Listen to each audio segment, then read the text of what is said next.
Bien, me imagino por lo que veíamos en la cortinilla inicial que de alguna manera la edad tiene mucho que ver también con este proceso, ¿no? Porque veíamos a las personas mayores tienen mucho mayor riesgo, etcétera. ¿Qué tan importante es la edad en este esquema y en qué casos se puede llegar a la amputación? Porque platicábamos en el bloque anterior de la amputación. Claro que sí. Hemos visto a través de la consulta y los pacientes que hemos visto en el hospital, lo más común es la gente de edad avanzada, arriba de los 50, 60 años. ¿Por qué? Por el tipo de alimentación rica en grasas o sus factores de antecedente de tabaquismo. Entonces son factores que predisponen a este tipo de alteraciones, que están haciendo que tapen la arteria. A nivel del tapón de la arteria, de ese tapón de grasa, hace que la parte distal de ese tapón sufra. Pueden ser desde dedos negros, dolor en reposo, porque no le llega sangre en forma ideal. También hemos visto gente joven, me refiero arriba de los 40 años, que ha sufrido circulación alterada, sobre todo en las partes más distales, Sí. con el antecedente de la diabetes mellitus. ¿Y la amputación se da en casos ya extremos? Perdón. Sí. La sintomatología, como dijo Guillermo, va a depender del área o de la zona que esté afectada. Ya. Una obstrucción alta, en este caso hablando de una obstrucción femoral arriba de la rodilla, la manifestación que va a referir el paciente va a ser prácticamente toda la pierna. Una obstrucción más distal, pues la manifestación del paciente será en esa parte que tiene la imposibilidad de ser irrigada. ¿Cuándo se llega a la obstrucción?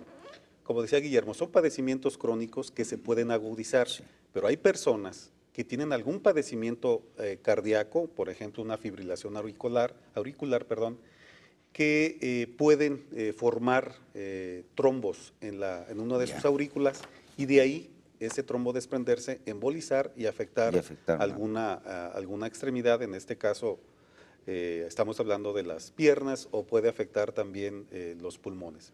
Entonces, en esos casos estamos hablando de una obstrucción arterial aguda, Sí. en donde se tienen que tomar unas medidas muy diferentes a la crónica. ¿Cuándo se lleva o cuándo es necesario la amputación? Cuando ese tejido, hablando de toda la pierna, no es viable.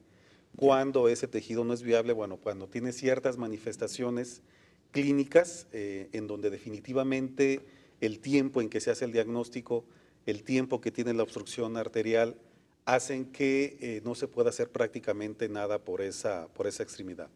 Cuando son padecimientos crónicos, va a depender muchísimo del tiempo también, va a depender muchísimo del vaso afectado y va a depender del daño crónico que tenga esa pierna. Decía Guillermo, hay ocasiones que es necesario nada más apuntar un dedo, hay ocasiones que es necesario apuntar prácticamente el pie, en ocasiones es necesario amputar desde la rodilla hacia abajo, depende. Si son obstrucciones segmentarias, esto quiere decir que haya una especie de rosario en lo que es la arteria, pues el tratamiento se hace muy difícil hablando de padecimientos crónicos. ¿Por qué? ¿Cuál sería el tratamiento final en una obstrucción crónica? Cuando se detecta, cuando se diagnostica, hacer una revascularización de la pierna. Se puede utilizar una vena, hablando de lo arterial, o se puede utilizar un injerto artificial, en este caso de un material muy especial que tiene ciertas características que favorecen la circulación sanguínea. Ajá. Entonces debemos de tener, cuando hablamos ya de un padecimiento agudo o crónico agudizado, debemos de tener ciertas condiciones para que el tratamiento cumpla su cometido. Primero, ojalá y fuera una obstrucción única, ojalá y el vaso receptor, en este caso la parte distal, tenga un calibre adecuado, que sea un vaso que no esté dañado, que no tenga tantas placas ateroscleróticas como las que menciona Guillermo. Una placa aterosclerótica es aquella que se forma, el sarro que mencionaba Guillermo, y también tener un buen injerto para poder Entonces, hacer cada un uno de los tratamiento. pacientes puede presentar miles de variantes o cientos de variantes que cambian el tratamiento o la atención al problema, ¿no?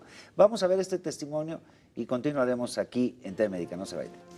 Difícil, porque estás sola. La palabra es estar sola. Pero cuando llegas aquí, te das cuenta de que no estás sola. ¿Por qué? Porque te ayuda a trabajo social, las mismas enfermeras te hacen un trato que se vea hogareño, los doctores pues están al pendiente de la niña, o sea, nunca se quedan solos los niños así, y tú tampoco. Entonces, pero sí es muy difícil. Mi niña, la más grande, como que se conflictió porque así como que, ¿y dónde está mi mamá? Entonces, pero mi niña entiende muchas cosas, entiende que su hermanita está enferma, entiende que yo tengo que estar con su hermanita cuidándola. Sí, a veces sí me dice, mami, que se quede mi abuelita y vente tú conmigo, pero no es lo mismo. Y yo no estaría a gusto. Yo sé que mi hija, la más grande, está muy bien con mis papás. No estaría con mejor personas que con mis papás. Con lo que llegó la niña aquí ya me iban a dar de alta, o sea, la niña ya estaba bien. Pero quisieron ver cómo estaba su corazón, y lamentablemente encontraron esto. Es un tratamiento de 4 a 6 semanas. La niña hoy ya va con su día 17. Ellos creen que como para el 29-30 de ya me dan de alta con el tratamiento de la niña. Pero cada semana le están checando su corazón con un ecocardio. No hay posibilidad muy mínima de que me la operen a corazón abierto.